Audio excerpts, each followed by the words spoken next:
Hi there everyone, and welcome to the Cotswold Explorer.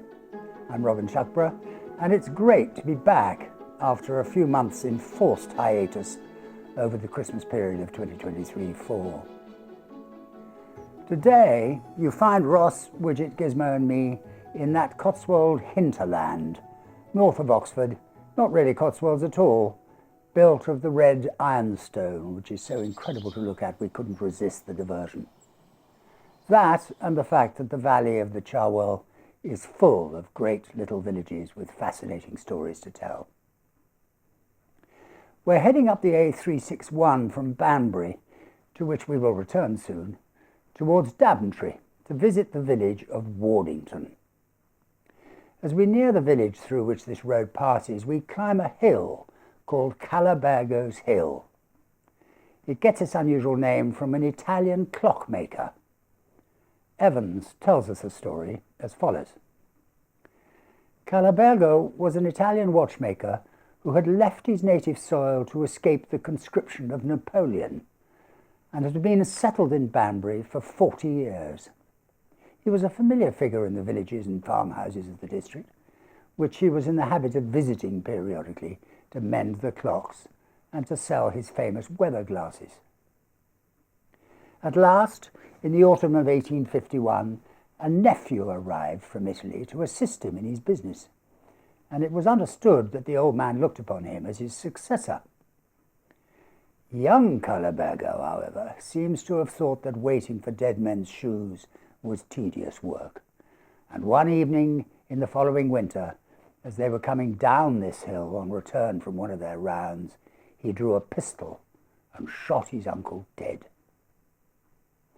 He then hurried into Banbury with the story that they'd been set upon by footpads and that old Calabergo had been killed. Suspicion, however, fastened upon the real culprit. The murder was clearly brought home to him, and he was hanged at Oxford Castle. Tipping our metaphorical hats to poor old Calabergo, we continue north a short way, where we find the village we're searching for. Until very recently, there were two distinct settlements here at Wardington. They're officially known as Upper and Lower Wardington, but the very recent building of the houses at Mount Pleasant, the Memorial Village Hall and the Greensward Housing Estate have joined Upper and Lower together. Some older residents refer to the two settlements as Ash Tree End for the main village of Lower Wardington and Old Barn End for Upper Wardington, after its beautiful old barn to the southwest of the village. Lower Wardington contains the church, so was probably always the principal settlement, and the church also acted as parish church for the village of Williamscot, locally pronounced Wilmscot, which we will visit briefly in a while. The ash tree, after which Lower Wardington is named by some, is historically famous, despite the fact that it has long since gone the way of all things, as the tree beneath which King Charles I dined on the day of the Battle of Cropredy, the site of which battle we will also be visiting shortly. There are several buildings of note in this village.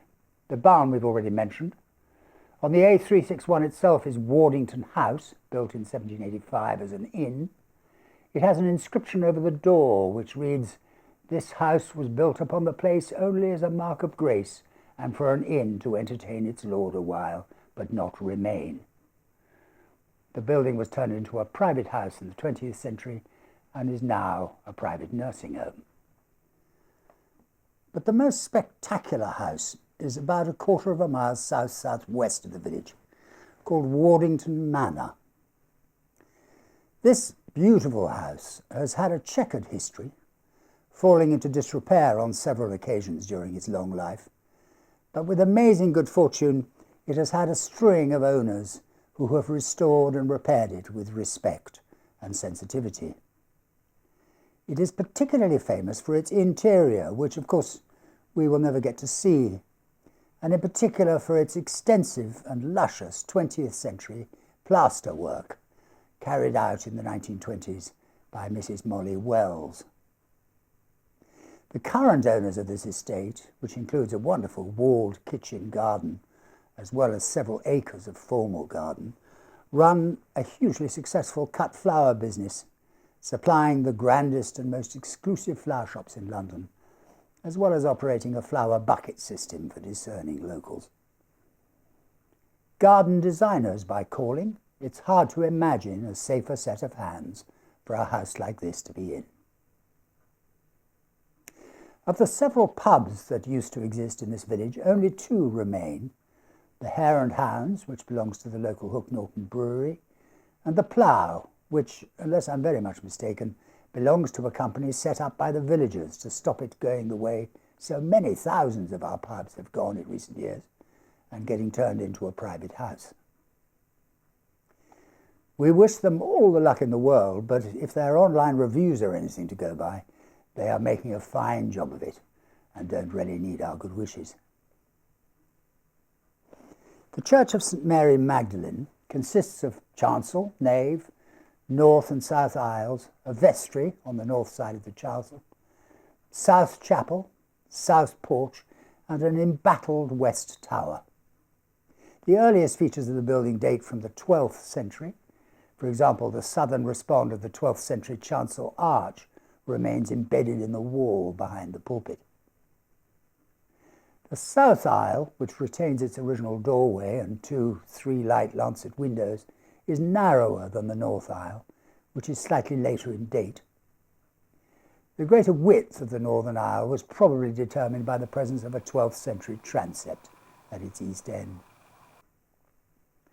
Early in the 14th century, new windows were inserted in the chancel and at the east end of the north aisle. The clerestory was also constructed in the 14th century, but the two easternmost windows on the south side were replaced by larger 3-light windows in the 15th century. The west tower was added before the end of the 14th century, and the vestry was built in the 15th. Until 1915, it had an upper room or loft reached by a ladder. The main fabric, including the chancel, was restored between 1887 and 1889 in accordance with the plans of the appropriately named Ewan Christian. The floor was relaid and new seats substituted for what Christian described as huge square pews and other expositions of bad taste. An eagle lectern carved by the village carpenter, one Mr. Bonham, was installed, and also a new oak pulpit. The small round window above the chancel arch was filled with stained glass representing St Mary Magdalene. Now, the restoration was not entirely well done. The new chancel roof was heavier than the old, and the chancel foundations had already been seriously undermined by the insertion of coffins, and in 1913 cracks began to appear in the chancel walls. Then the ceiling of the lower story of the vestry fell in. Further work was therefore carried out on the vestry, chancel and chapel in 1915 at considerable cost, and later more money was spent on the tower, clerestory, windows and chancel arch. The tower was extensively refaced and buttresses were added at the end of the chancel, simply to hold the walls up. The octagonal font bears the letters RMRS and the date 1666. In the south aisle are two rather wonderful medieval tomb recesses. The south chapel contains a monument to George Denton, who died in 1757, and 4 floor slabs, 2 of them armorial, to members of the Chamberlain family. The east window of the chapel was formerly blocked up, but was restored as a memorial to John, Lord Wardington, who died in 1950, and whose son, the second Lord Wardington, sold the above-mentioned Wardington Manor to its current owners. The church has a 6-bell peal, and there are mixed dates from 1669 to 1841. All originally came from the Bagley foundry in nearby Chatham. The bells were rehung in 1899. Heading back down Calabergo's Hill on our way to Cropredy for tales of an heroic Civil War battle, we passed through the village of Williamscot, or Wilmscot as it's called. It's a pretty little village, set around a village green, but it's a shadow of its former self. Until the mid-19th century, it was a thriving community with shops, inns, a blacksmith, and a cottage in which Charles I supposedly slept after the Battle of Cropredy. Unfortunately, the village fell into decline, and 35 buildings, including several farmhouses and all of the above-mentioned businesses, were demolished, and now it is a pretty residential settlement, relying entirely on its neighbouring villages for services. It's worth a brief visit, however, as the extraordinary stone from which its cottages are built gives the place a special atmosphere. You find Ross, Widget, Gizmo and me in the extremely famous village of Cropredy. Fame is of course relative. This village is famous for a critical battle in the Civil War of the 1640s.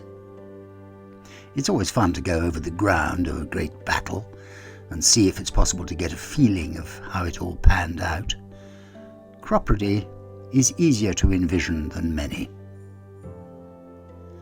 Of all the many descriptions of the battle I've now read, I've found that none describe the events more clearly than our old favourite Herbert Evans, albeit written over a century ago, who was at his best when delving into the details of a good battle. So I'm going to read to you the passage from his Highways and Byways in Oxford and the Cotswolds, while Ross flies his drone and wields his camera round the existing village to show you how little or how much has really changed over the centuries.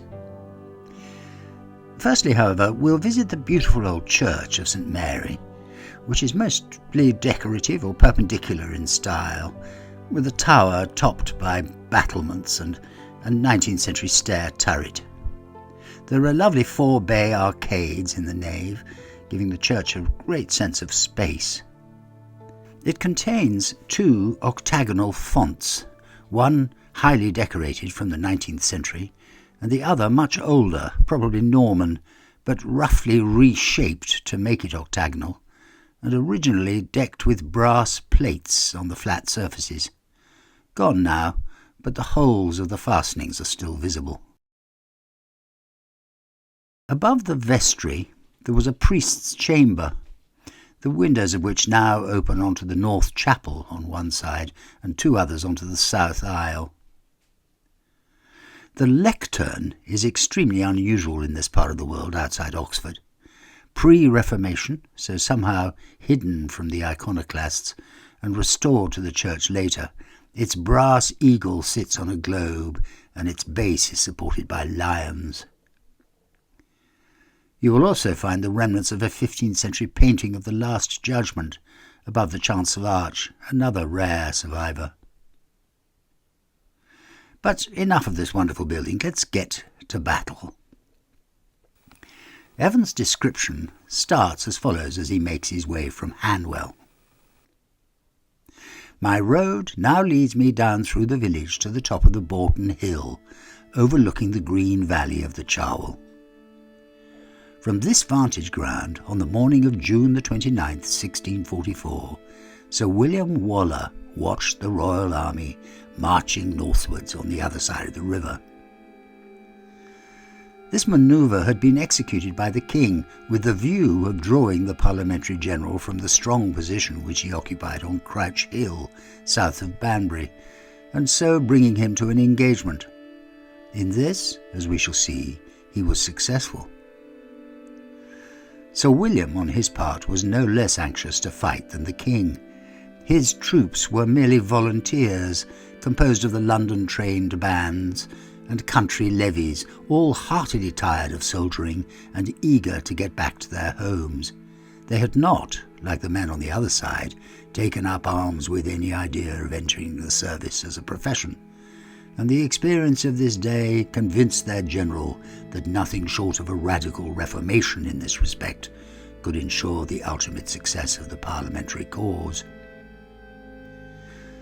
Yet a decisive advantage might help to keep his men together for a time, and we may well believe that it was with an anxious heart that he surveyed the enemy, separated from him only by the village of Cropredy and the bridge over the Cherwell, which was to give its name to that day's fight. At last he saw his opportunity. For some reason unknown to him, the van and centre of the royal columns had hurried forward above the bridge, leaving the rear in an isolated position below it. How this had come to pass we shall see directly, but for a moment we will leave him, and descending the hill, pass through the village to the bridge, and survey the field of battle for ourselves. 2 centuries and a half have rolled away since then, but the general features of the landscape have altered little. There is the venerable church itself, more than 300 years old on the day when the battle was fought, and there are the clustered roofs of the cottages, brown thatch or grey tile, looking much as they did then, for in these old-world villages fashions change but slowly. There the little river comes bending round beneath the church on its way from Edgecote, which Charles had quitted nearly 2 years earlier in the grey dawn of an October morning, passing over this very bridge on his march to Kinnerton Field.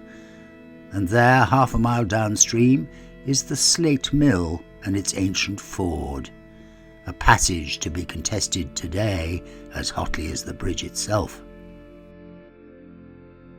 I say today, for in endeavouring to recall the scenes of a vanished time, the fancy is prone to fall into the present. But in sober earnest it is a bright summer's evening in the 20th century, and an aged countryman is leaning over the wooden parapet of the bridge, in the contemplative mood that bespeaks the close of the labours of the day. Yes, he has heard of the fighting.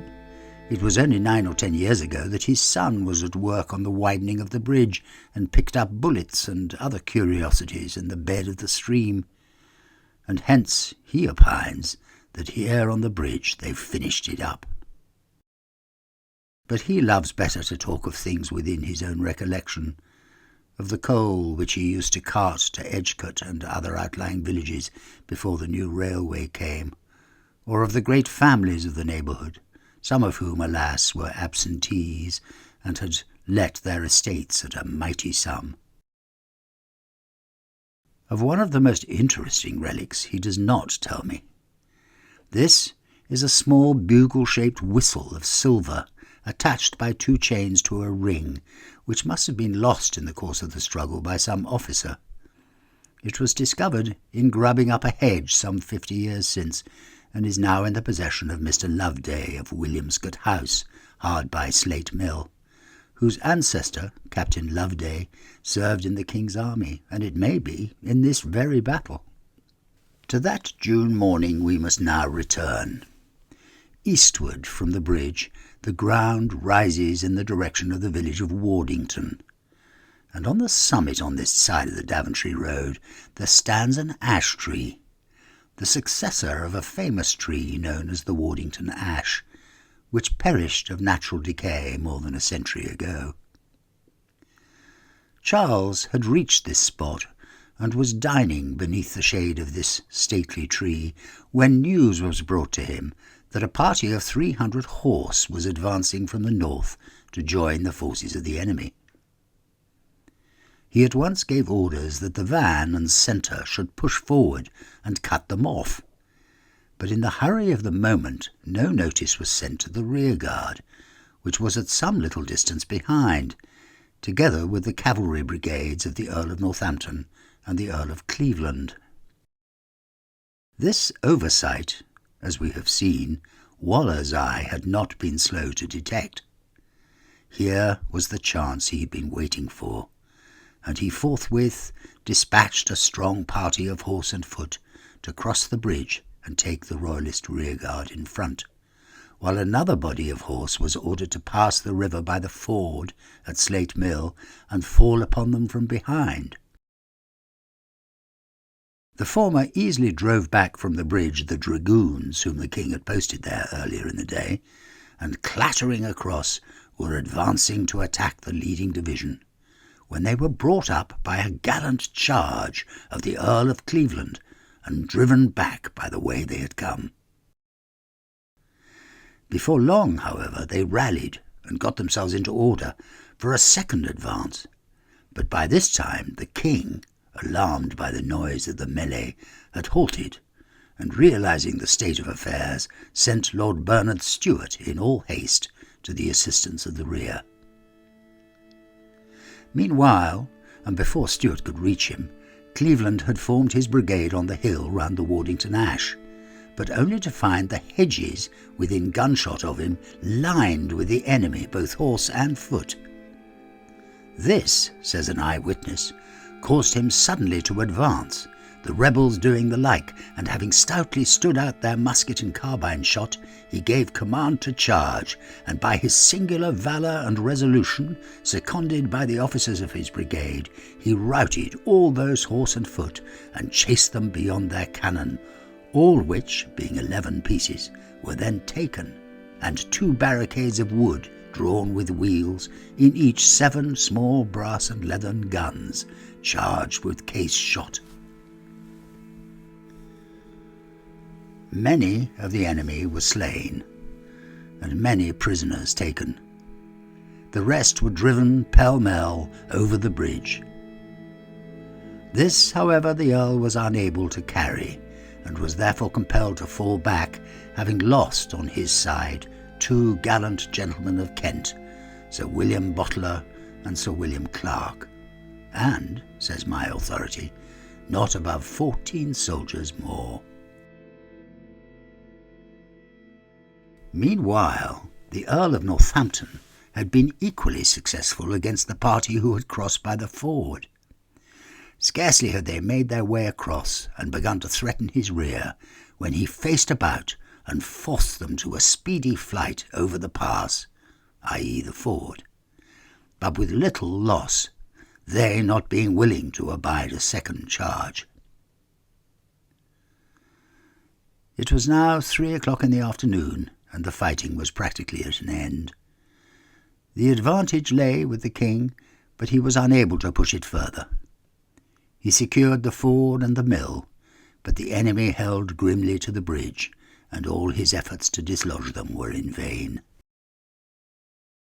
Waller was worsted, but far from annihilated, and for the rest of the day and the whole of the next, the armies lay facing each other on either side of the Cherwell, the king sleeping both nights at a very poor man's house at Williamscot.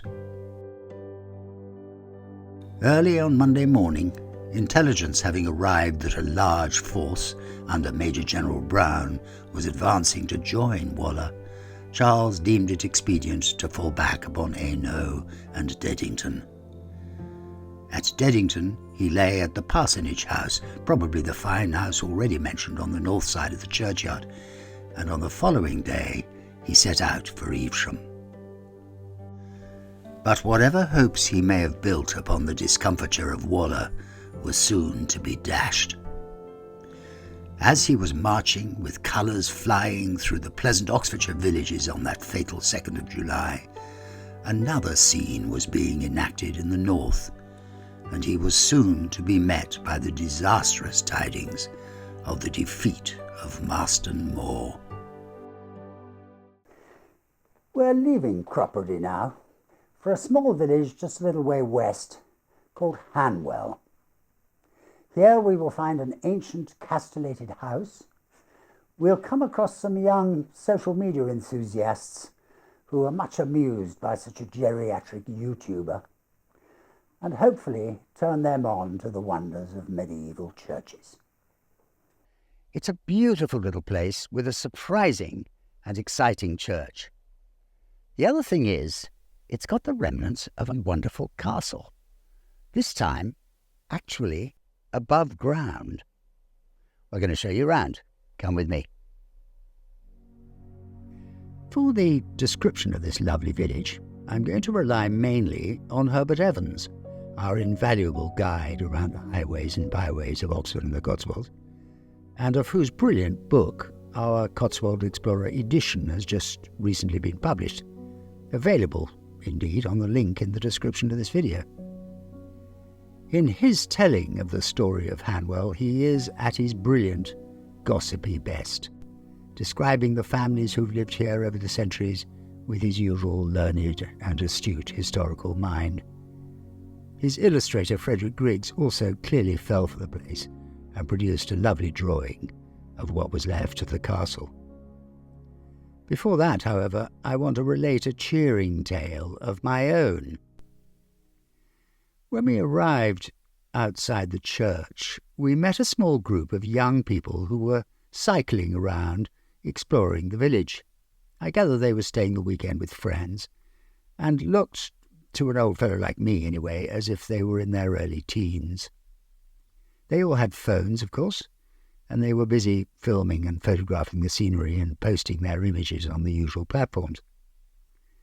Needless to say, I was a perfect target for mild ridicule, and they pointed their phones in my direction with comments like, "What do you want to say to our followers?" Then one of them noticed the little black bobble on my chest and said, "Hey, are you mic'd up?" Such a 21st century question, that is. I was really much amused, and I explained we'd just been in the church, filming the beautiful things inside, and they asked me if they were allowed to go in. Slightly depressing thoughts that they may have thought they weren't. Anyway, after a brief lecture from me about respect for the place, they left their bikes and gear in a pile outside and went in. Half an hour later, they'd still not reappeared, and I like to think that I've started off a whole new generation of church lovers. They will have found some excellent things to look at. A late Norman font with a wooden Jacobean cover, a modern 20th century stone pulpit, the open mechanism of the turret clock, ticking away as it has since 1671, and an amazing alabaster effigy of Sir Anthony and Lady Cope, of whom more later, as well as a selection of the Cope funereal armour. All rare and excellent pieces of interest to young boys and girls. I do hope they enjoyed themselves. And so to Evans, and part of his description of this lovely place. Hanwell lies across the valley to the west, and a bend to the right after entering the village brings us face to face with a massive tower of brick with stone quoins and large stone mullioned windows, now blocked up. It reminds us of the almost contemporary work at Hampton Court, or of some of the college gatehouses at Cambridge. This tower is the sole surviving one of 4 which stood at each corner of the mansion, for 3 centuries the seat of the Cope family. It was built by William Cope, cofferer of the household to Henry VII, who died in 1513 and was buried at Banbury. His tomb of black marble shared the fate of that church in 1790, and after lying there for 277 years, his body was again exposed to the light, and of course immediately crumbled to dust. This was indeed an age in which the spirit of destruction ramped unchecked in this neighbourhood. Some 10 years previous to the demolition of the church of Banbury, Hanwell Castle was wantonly pulled down, and nothing left but this tower and part of the adjoining buildings. The remains are now used as a farmhouse. On the east side, sloping down to the valley, are the once well-kept terraced gardens and fish ponds. One of the latter alone is left, and the whole has a strangely pathetic, wistful air of desolation.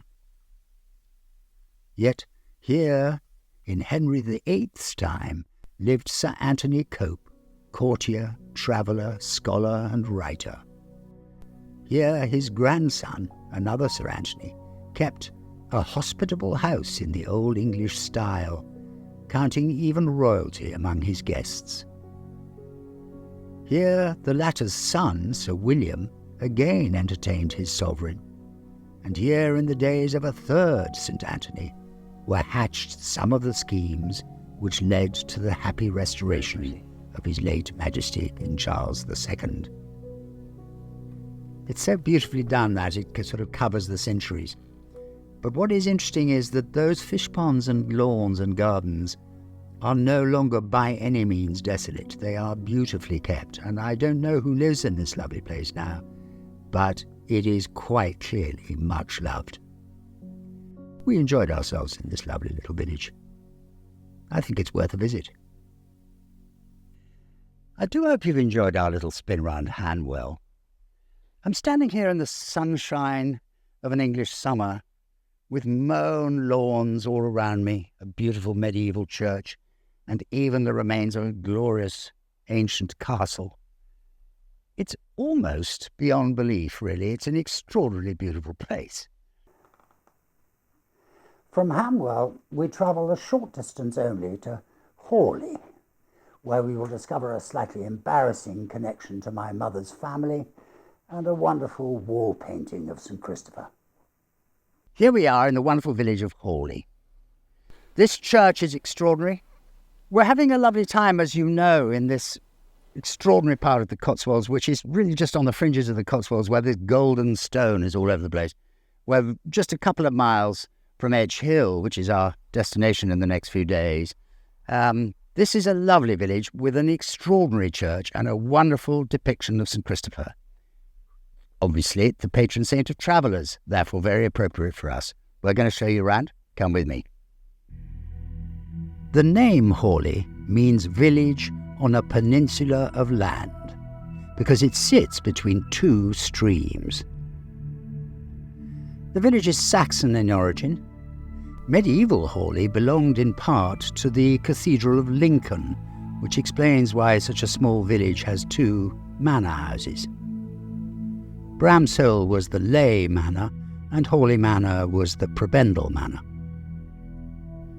The latter changed hands many times over the centuries, and to my astonishment I discover that it belonged for a short time to one of my Brett ancestors, about which, to be honest, I shall remain a little coy. It seems to have been a gift from the first Duke of Buckingham, who ran during the reigns of James I and Charles I, what was probably the most corrupt government in English history.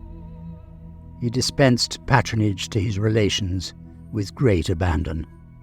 They were known as the kindred, and included even remote members of his family.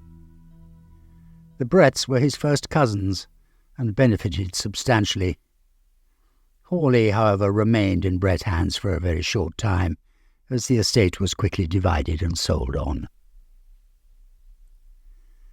Horley is one of Oxfordshire's most northerly villages, with its parish boundary at one point doubling as the county boundary with Warwickshire, and the Norman tower of the parish church, St. Ethelreda's, sits at the highest point of the village, watching over a population of about 300. As you enter this lovely unrestored church through the south door, you are confronted by a large fresco of St. Christopher on the wall of the north aisle. The saint, as usual, is represented as carrying the infant Christ across a stream upon his shoulders, to whom he says, "What art thou, and art so young? Bore I never so heavy a thing?" And the answer is, "Yea, I be heavy, no wonder nis, for I am the King of bliss." These images were not uncommon. They were always large, and in situations where they might easily be seen, for it was an ancient belief that whosoever had seen the figure would not die that day any sudden or accidental death, thus making it impossible to give a final confession. This one, however, is certainly the best preserved in the county, and possibly the whole country. The continued existence of this wall painting and a couple of others in this church confirm the impression that the area through which we're moving at the moment was much less brutally affected by the iconoclastic times of the dissolution. However, some of the exciting discoveries in this church are not as old as they look. In 1947, T. Lawrence Dale carried out a remarkable refitting and installed the rood loft with its canopy, a lovely lectern and pulpit, and a painted candelabrum. Stone altars were provided for both aisle chapels. The south contains a Walsingham Madonna by John Allenby. The lovely chamber organ, made by John Irvine and apparently dated 1765, is supposed to have once belonged to the composer George Frederick Handel, but I'm pretty sure Handel died in the 1750s, so it's unlikely. Perhaps it's another Handel. This village shows all the signs of a busy, well-kept community, thriving in every way, even having an excellent village website keeping everyone in the village informed. Shortly after arriving, we met a local resident who explained that he had only just recently moved to the village, having been forced away from his last home by encroaching development, but that he had already made many friends and was hugely flattered by the welcome he and his wife had received from the villagers. Perhaps a sign of the strength of this community is the continued existence of an exceptional trust fund. Founded by Michael Harding in 1627, the Trust established a school and provided an education to village children for some 400 years. It's true, the Trust has had its ups and downs. At one stage, the building at the core of the legacy, supposed to provide a schoolroom, needed to be completely rebuilt, but for the sum of just over £13, that shows how long ago it was, its rebuilding was achieved and paid for by the Trust's income. More recently, children from the orphanage in Roxton Lane attended the school, as did evacuees from East London who lived in Horley during World War II. The school closed in 1969, and now the Michael Harding Trust maintains it as a rural studies centre for visiting schoolchildren and as a village hall. We're heading now for the village of Shutford. I've been chastised by some of the residents of Shutford for expressing concern about its current state. It's a village with a fascinating history, and perhaps I saw it on a bad day. There are lots of interesting things to see, however, and I hope my optimism for the future of the village comes through despite the depressing sight of yet another closed village pub. As you enter the village of Shutford, what strikes you first and foremost is the collection of obviously ancient buildings on the steep slope of the hill, which create a roofscape, perhaps more expected in Europe than in England. The buildings include the church, the manor house and the pub, all on different levels, creating the impression of a sort of medieval skyscraper, in much the same way as the coastal villages of, for example, Liguria rise from the sea. Roofscapes are always interesting, and the Cotswold stone roof tiles, while they haven't been replaced by slates or, worse still, red tiles, give the buildings a natural look that somehow links them to the ground from which they spring. Initial impressions are encouraging in this little village. Then you notice that the pub is no longer open for business. A bad sign in a community like this. It's particularly bad if the pub is physically right in the middle of the village and forms such a critical part of its architectural integrity. I had read that the village had a difficult time in the 1970s. Lots of empty and derelict cottages, businesses that had ceased to trade, and a community in trouble. But since that time, huge efforts have been made to improve Shutford. And certainly, by the turn of the millennium, the village was on the up. The pub was integral to this effort, and it had a reputation, at least, as a centre for the community. I wonder what's happened. This village has an unusual past. The manor house was built by the Fiennes family in about 1585, although they never seem to have lived in it, which is perhaps not surprising, as Sir Richard Fiennes was at the same time doing considerable work on Broughton Castle, a few miles away, to bring it up to modern standards. There are stories that Sir Richard secretly drilled and trained his parliamentary soldiers in the top floor of Shutford Manor, which at that time was a single room of vast proportions. But again, the same stories are told of the castle, so of course it's possible that only one such story is true. We know that in July 1980, the manor celebrated its 400th anniversary when its American owners threw a party for the whole village, including an Elizabethan banquet, music and a generous supply of local beer. These days it's a little difficult to see the manor, which in an age of mass tourism is not really surprising, but its gardens are obviously well kept and much loved. I'm not sure I can quite say the same thing about the village as a whole. There is such a difficult balance to be achieved in villages like this between over-grooming to create a sort of chocolate box picturesque result and an unkempt look that suggests lack of love and commitment. I get a sneaking feeling that this village is on the verge of tipping into the latter, although the fate of the pub could turn out to be critical in avoiding this happening. Certainly, Shutford has centuries of experience of coming back from the brink. At one stage, for at least 200 years, up until 1948, the village was the world's leading producer of plush, a specialist weave of silk, wool and cotton used, amongst many other things, to line coaches. Their work can still be seen in some of the fleet of royal coaches. There is little or no sign of this world-beating industry left in the village to tell the story. The church is a simple and pretty 12th century church, largely rebuilt in the 14th and 15th centuries.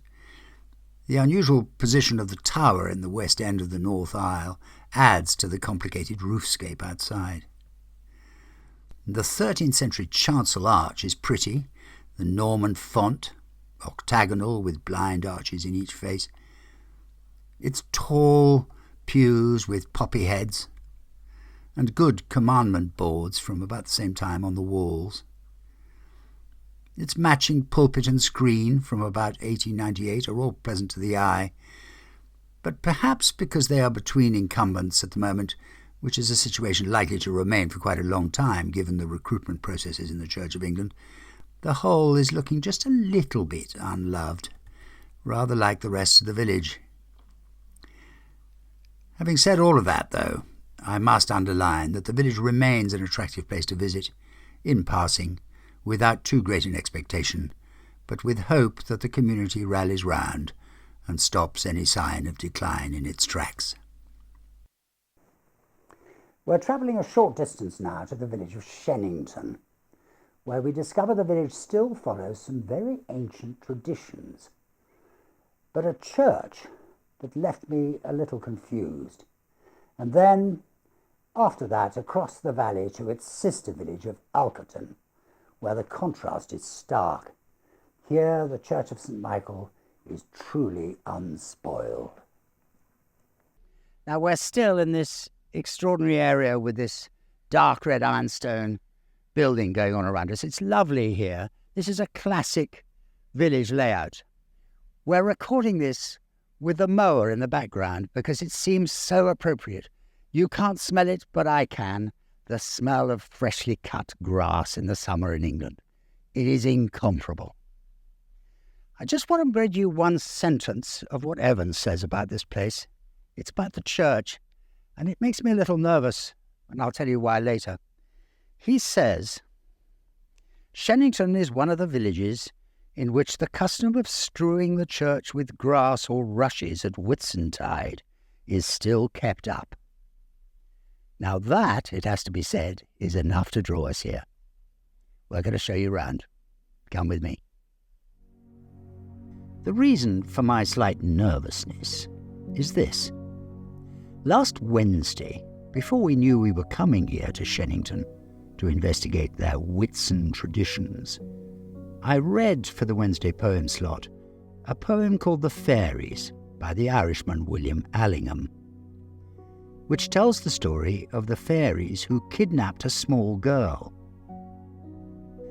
As I was reading it, I was reminded of a short piece of something written in 1888 by Lady Jane Francesca Wilde that went as follows. "Whitsuntide is a very fatal and unlucky time. Especially beware of water then, for there is an evil spirit in it, and no one should venture to bathe, nor to sail in a boat for fear of being drowned. nor to go a journey where water has to be crossed, and everything in the house must be sprinkled with holy water at Whitsuntide to keep away the fairies, who at that season are very active and malicious, and bewitch the cattle and carry off the young children, and come up from the sea to hold strange midnight revels, when they kill with their fairy darts the unhappy mortal who crosses their path and pries at their mysteries. Okay, I'll try not to pry. I know the connections are a little tenuous, but coincidences make me nervous. Anyway, we know that the tradition of strewing the church with grass is carried on to this day, and is possibly unique to Shennington, as in the small number of churches elsewhere that something similar is done, they use reeds, not grass.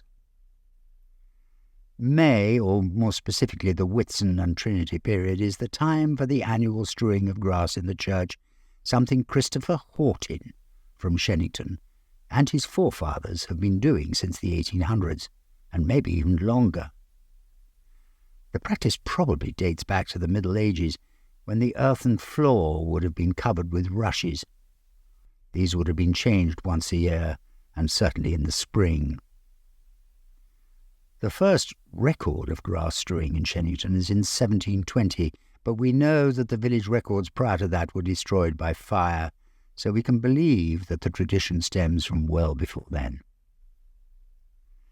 Christopher says, "We use the same scythe to cut the grass by hand that's been used for generations. No one else really knows how to use it.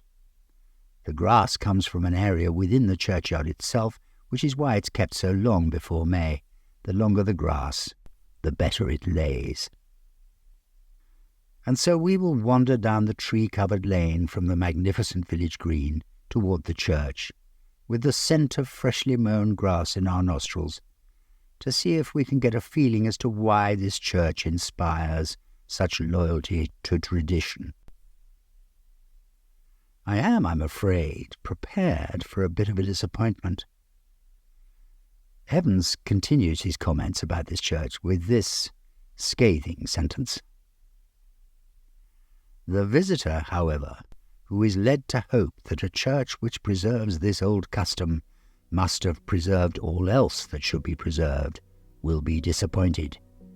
It will be enough to say that the fine Norman chancel arch has been taken down and actually put up again in the north wall of the chancel." His indignation jumps out from the page. Now, I have to admit that this church does confuse me a lot. Its proportions are clumsy, and it has been restored so much and so often that it has no real feeling of any particular period. The Norman arch is actually very beautiful indeed, but it feels peculiar housing the organ loft. The high Gothic arch supporting the east side of the tower feels particularly out of scale.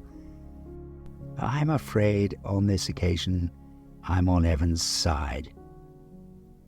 He decided to move hastily on, and we will do the same. A nice little blast of sunshine, to let me tell you. We've had a really nice time walking around Shennington. It's been delightful. But we're now going to cross the valley, just a few hundred yards, to its sister village of Alkerton. Come with us.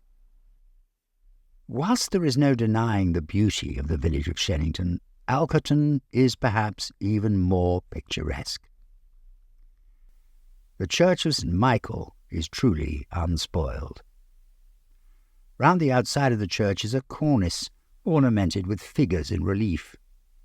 The figures on the south side have been taken to represent the life of a man, and local tradition goes a step further in affirming that the man in question is the Black Prince, even pointing to his triumphant entry into London on his return from the French wars.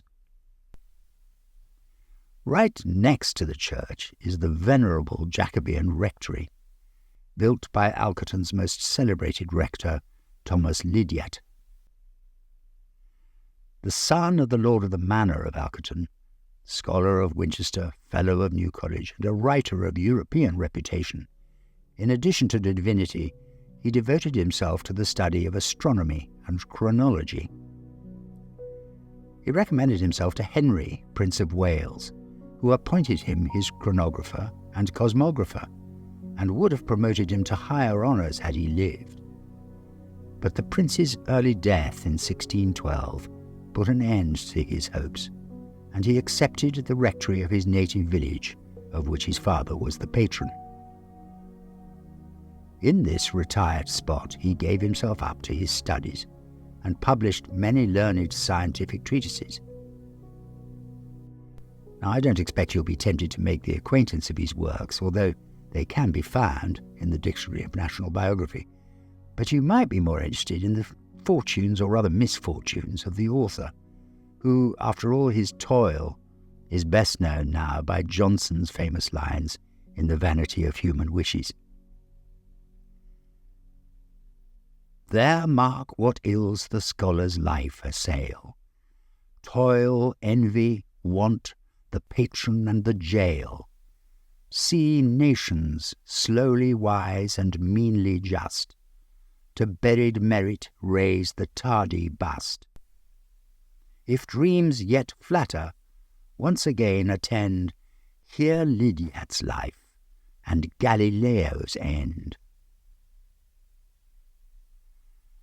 In fact, Lydiat had at one time generously pledged himself as security for a brother's debts, and being unable to find the money, he was imprisoned, first at Bocardo in Oxford, and afterwards in the King's Bench, until the warden of New College and other influential friends subscribed for his release. Nor was this the only experience of duress. A staunch royalist, he suffered plunder and imprisonment at the hands of the Roundheads, and returned to Alkerton so infamously used by the soldiers that his health was seriously affected. He died at Alkerton in April 1646, and was buried in the chancel of the church. Enjoy this lovely little church, with its elegant little 12th century tub font, its good pews, pulpit and stalls all by the same hand, and an early 13th century effigy of a knight with a shield, badly weathered but no doubt originally in very low relief, as the feet are stretched out flat. This really is a Cotswold gem. Now to the nearby village of Swolcliffe, where the star of the show is very definitely a breathtaking half-crack barn, probably one of the finest you will ever see. The village of Swolcliffe gets its name from the River Swere, which runs through its valley towards the River Thames, and as its name suggests, the village hangs on the steep sides of the river valley. It is home to an extremely beautiful barn. It's one of the finest 15th century half-crack barns in England. Constructed in 1402 for New College, Oxford, it's a Grade 1 listed building and a scheduled ancient monument. It measures 39 by 7 metres, with walls nearly a metre thick. It's 10 bays long with 2 gabled porches on the eastern side. There are 3, as you can see, rows of holes in the walls, which are what are called putlog holes. Originally, whilst the barn was being built, these were holes that held horizontal beams that supported the scaffolding boards, and when the building was finished they were never filled in. Subsequently they were left as they were to act as ventilation holes. In 1981, when in a near-fatal state of disrepair, the barn was bought, along with the adjacent farmyard, by the Oxfordshire Buildings Trust. The farmyard was then put out for development to help fund the restoration of the barn. They were also helped by a grant from English Heritage. And once restored, Swolcliffe Barn was leased to Oxfordshire County Council to house the County Museum's collection of agricultural and trade vehicles. The bar is open to the public on Sundays and bank holiday Mondays, from Easter until the end of October. The church of St. Peter and St. Paul in Swalcliffe has been respected by the restorer. As Evans says in our favourite guidebook, you have no need to peer here and there with anxious eye to discover that you have not entered a spick-and-span erection of yesterday. The church is mostly 12th to 14th century, but its history is perhaps best read from within. The carved oak pews of the 17th century, the venerable arcades, the fine open timber roof, and the perpendicular chancel screen, which still retains traces of its original colouring, strike you at once, and the charm of the whole is enhanced by the warm tints of the native stone and the flood of light which the windows are still able to admit. The pews and pulpit were the gift of the Wickham family, who lived here for many generations. There is a curious feature in the church which is difficult to ignore. There are two small windows over two arches of the nave, one on either side. How they got there, for they are evidently much older than the arches, is a puzzle. It's been suggested that they belonged to a pre-existing Saxon church without aisles, and that when the arches were built, the wall above containing these windows was shored up with props to prevent the necessity of taking the roof off. We have come across windows like it before, actually, in Witney, of all places. The stone-painted reredos behind the altar is by Ling and Barker in 1887, and the piscina and triple sedilla are 13th century but restored in the 19th century. They are beautiful. The rude stairway turret is still visible, and the walls are decorated with some delightful wall paintings.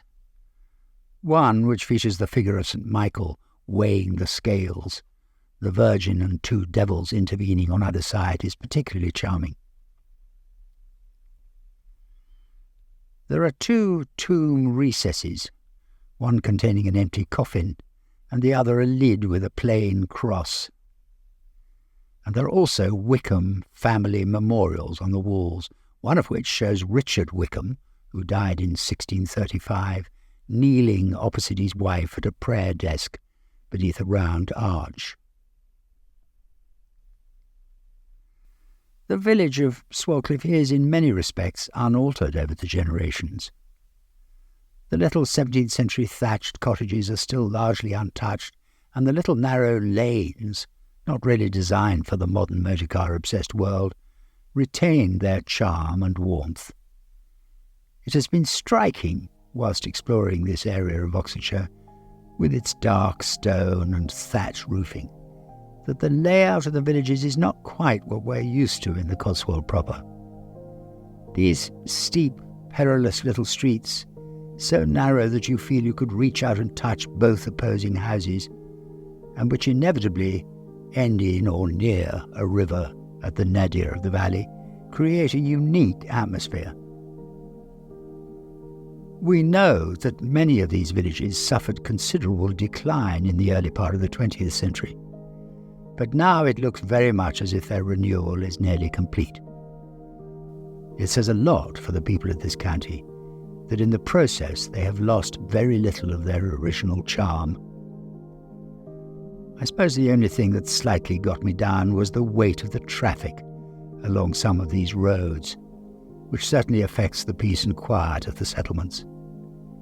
But as we will see in the weeks to come, this is perhaps inevitable, considering the fact that many of the roads in this part of the county have been important highways since the Iron Age.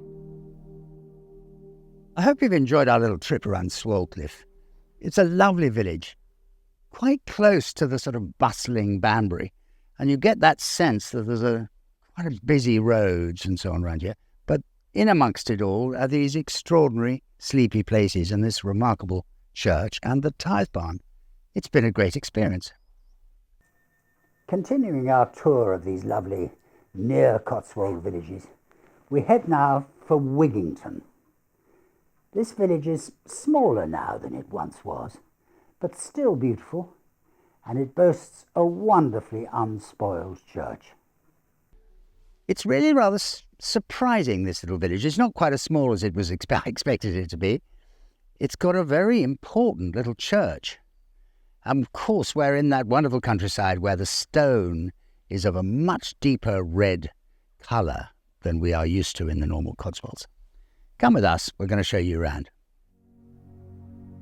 A short ride up the homely green valley from South Newington, where you found us last week, brings us to the little village of Wardington. Those of you who were with us last week will remember that we saw a church in South Newington, which was not only unspoiled but full of old wall paintings, rediscovered and restored in the 20th century. Clearly this was a region less persecuted by the reformers than many, for Wardington also has a very unspoiled church. It is modest and unpretentious, but is one of the most beautiful and, save for the added perpendicular clerestory, one of the most unaltered examples of the early English style in this part of the country, stemming from around 1180 to 1275.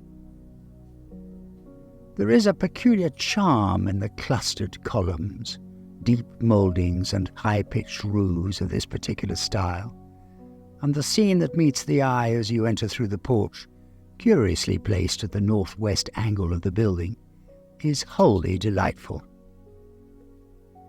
In a country church, where you can generally take in everything at a glance, the first impression on entering counts for much. You're at once either cheered or depressed, and at Wardington there is no question which. For those interested in such things, there are, rather unusually, two low side windows in this church. Originally unglazed, they were closed with wooden shutters. One of them is right next to the beautiful stone priest's seat, about which a little more in a minute, and as you can see, now glazed along with the rest of the window. Obviously their use was to communicate with the churchyard outside, but what this communication was can only be a matter for conjecture. Probably they served more purposes than one. For instance, in the absence of a sanctus belcot, the bell might be rung through them by an acolyte, or they might have been utilised in connection with the funeral service. The idea that they were used to administer the sacrament to lepers requires confirmation. The aforementioned stone priest's chair is in an unusual spot against the southwest wall and might have been moved at some point. It's beautiful, with an elaborate canopy, with its hoodstops carved as a swan and a dragon. It's surprisingly comfortable. On the north side of the chancel arch, the rude loft stairway is still visible, and there are two medieval monuments in the chancel in arched recesses, which have been obscured a bit by the raising of the chancel floor and the insertion of benches.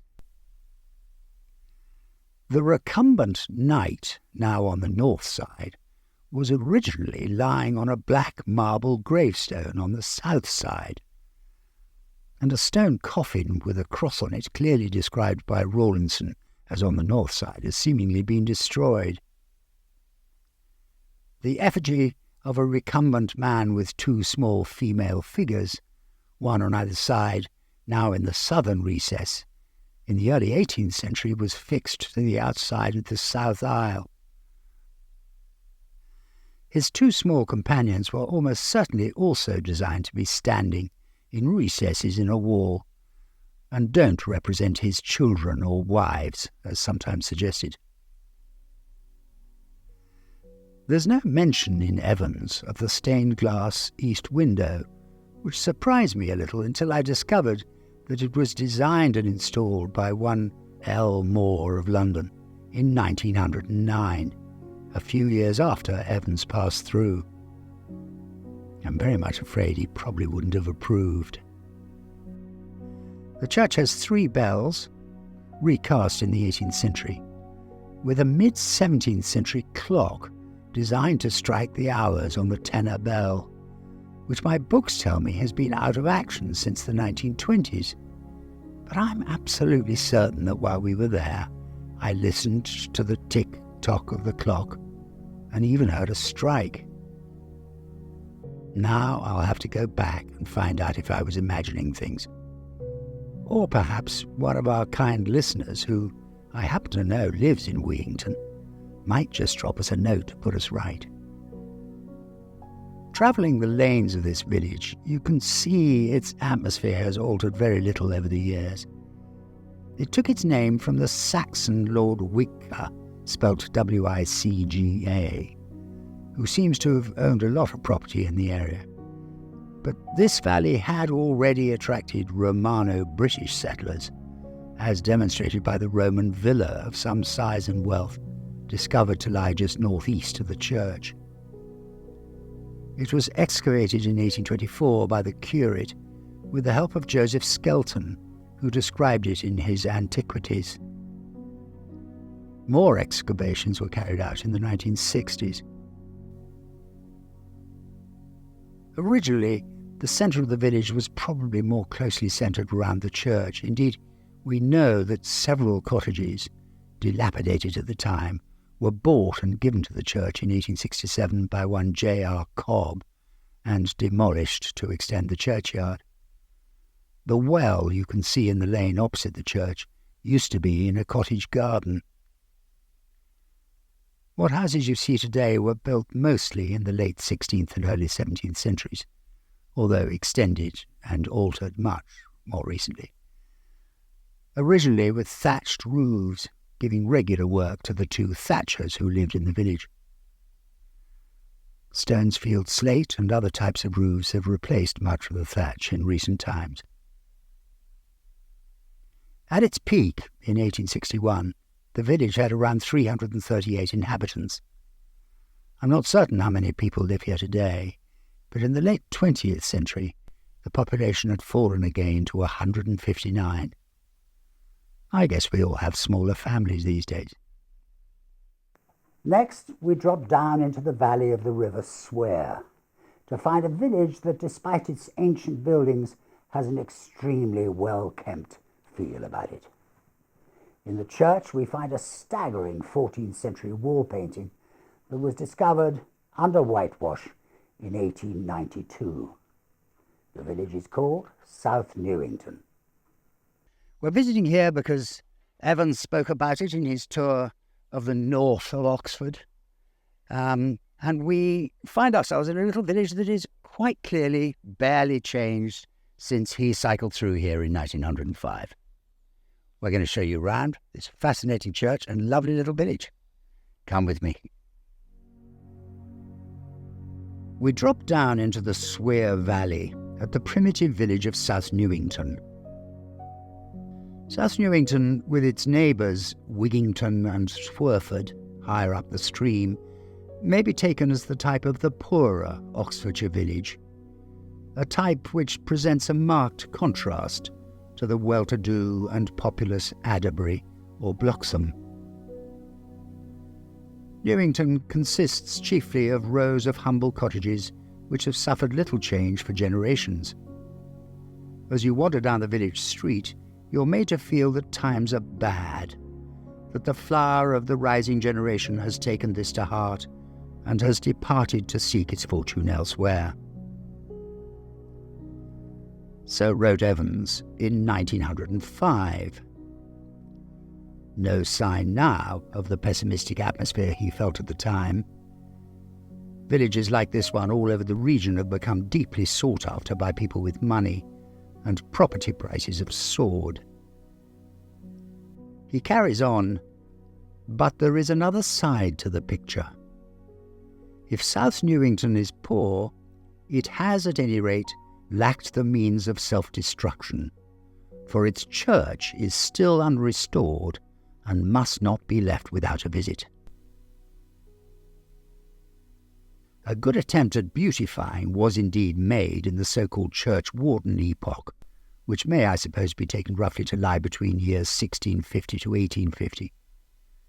The lead was stripped off the roofs of the nave and chancel and replaced by slates, while the interior was reseated with squalid deal pews.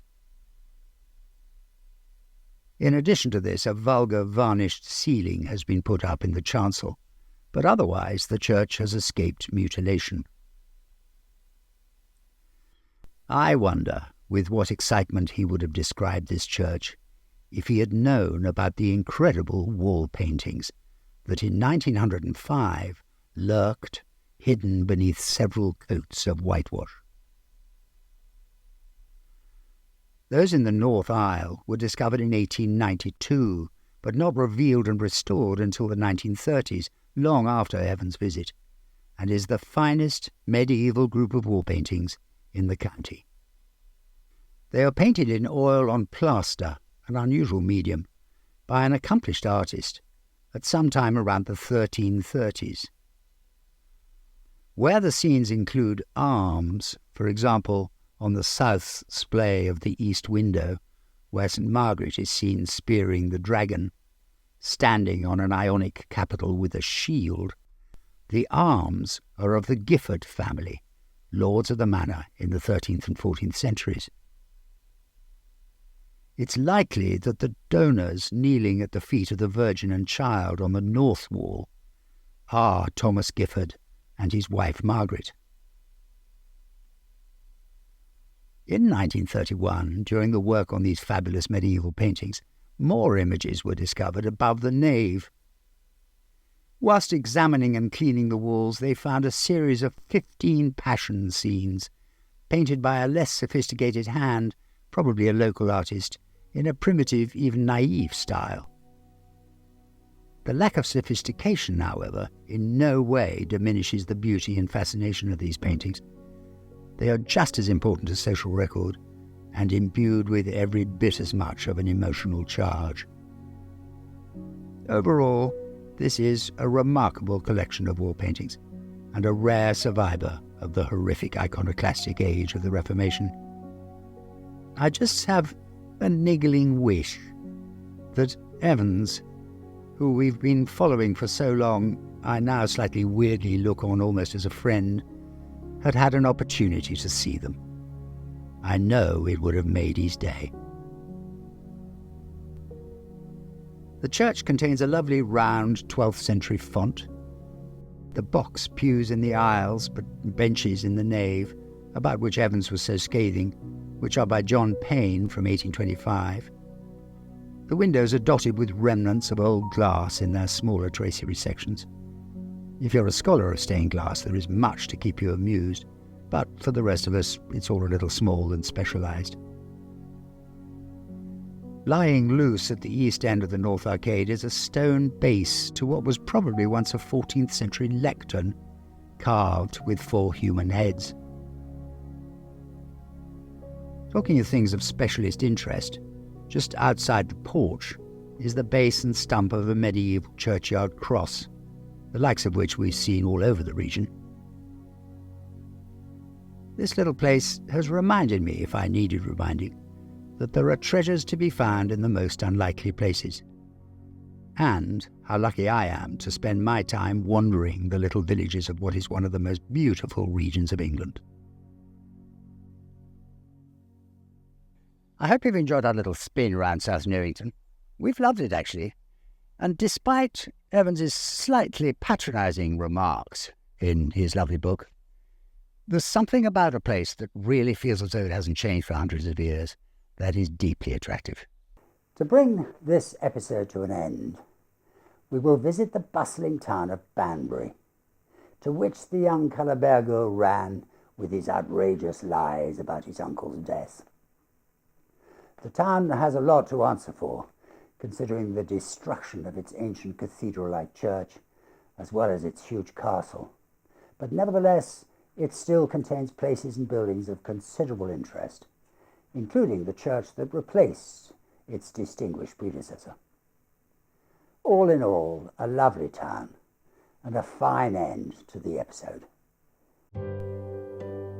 Looking at the Church of St Mary today, quite clearly early 18th century in origin, it's peculiar to imagine that on this very site there once stood a huge medieval church. Just a parish church, but so spectacular, with its massive central tower, long and lofty nave and gabled transepts, that it was often referred to as a cathedral. Surely nothing short of a catastrophe or natural disaster can have swept it away. Well, actually, the church was systematically demolished in 1790. As Evans says, in a tone of incredulous fury, incredible as it may seem, the splendid edifice was deliberately demolished in order to save the expense of a few necessary repairs and to put money into the pockets of interested persons. He tells us to look at Beasley's record of the events to hear the full story, but today you only have to invest a small sum in the excellent souvenir guide available in the new church to hear quite enough about this terrible scandal. Certainly there can be no denying the determination of the burghers of Banbury in the late 18th century. It's no joke demolishing a building like the one that stood here at that time. The destruction of the tower, which rested upon great square Norman pillars, was a formidable undertaking, but the Philistines were not to be balked.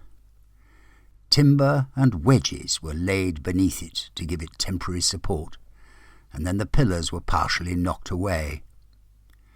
Fire was applied for 24 hours to consume the timbers which had been substituted, and at the expiration of that time the noble pile fell down, burying the parts beneath it amid its ruins. 120 years later, and 118 years ago, this sad tale affected Evans to such an extent that he fled the town in despair, describing the church that replaced the medieval St. Mary's as the nadir of ecclesiastical architecture. He didn't return. We have, and frankly, I'm glad we decided to do so. Now, this town has its fair share of social challenges. According to the above-mentioned guide, the area around the new church ranks amongst the 15% most deprived areas in the whole of England. This is a rather remarkable statistic, considering this county is one of the richest. It is, however, at heart, a beautiful town. Many of you will know of Banbury, either from the nursery rhyme, with its famous cross to which the lady rode her rocking horse, or perhaps the Banbury cake. Banbury cakes are described as oval-shaped puff pastry confections with a succulent, delicious filling made of currants and other fruit and spices. The puff pastry shell is covered with a sprinkling of cane sugar. They are delicious, and whilst probably adapted somewhat over the years, are supposed to stem from the time of the Crusades. The cross no longer exists in its original form, but a Victorian replica stands proudly in the centre of the town to remind us of the fame awarded the community by the rhyme, which goes as follows. Ride a cock horse to Banbury Cross to see a fine lady ride on a white horse. With rings on her fingers and bells on her toes, she shall have music wherever she goes. It has been suggested that the fine lady in the rhyme may have been Lady Godiva or Elizabeth I. More likely, it was a local girl who rode in a May Day procession. The original cross was pulled down at the end of the 16th century, and the present one erected in 1859 to celebrate the wedding of the then Princess Royal to Prince Frederick of Prussia. The colour of the stone used in the building of Banbury is the dark reddish sandstone we've seen before so often in this area, perhaps most obviously shown in the building opposite the church, the Whately Hall Hotel, once an inn called the Three Tuns. It was here, in 1778, that John Malchair sat at the window of his room and drew this view of the great medieval church. The picture now sits amongst the manuscripts in Corpus Christi College in Oxford.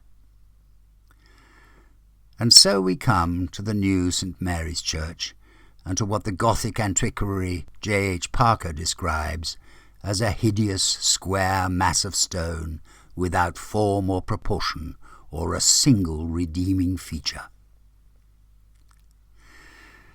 When it was first built in the 1790s, the design by S.P. Cockerell was indeed plain and rather austere, aiming probably for a kind of severe Roman grandeur, but nonetheless architecturally accomplished.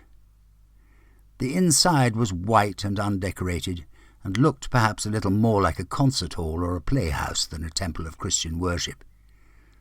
It received terrible reviews at the time, as we have seen, but over the years it has been richly decorated and furnished, and now, ironically, serves brilliantly as a concert venue for the town of Banbury and its surrounding communities, as well as an extremely active parochial church, looking after the interests of the local community that both needs and appreciates the effort. In 1860, a young Henry Back was appointed priest at Banbury, who himself appointed Arthur Blomfield as architect of the church, and it was the latter who had the vision of reverting to the earliest arrangements of Christian churches, namely that of the Basilica, and he set about turning St Mary's into a place of worship as well as more secular activity, based on the gilded 12th century church of San Clemente in Rome. The work started in 1864 with the decoration of the main body of the church, paid for by donation, and with the steady introduction of stained glass windows.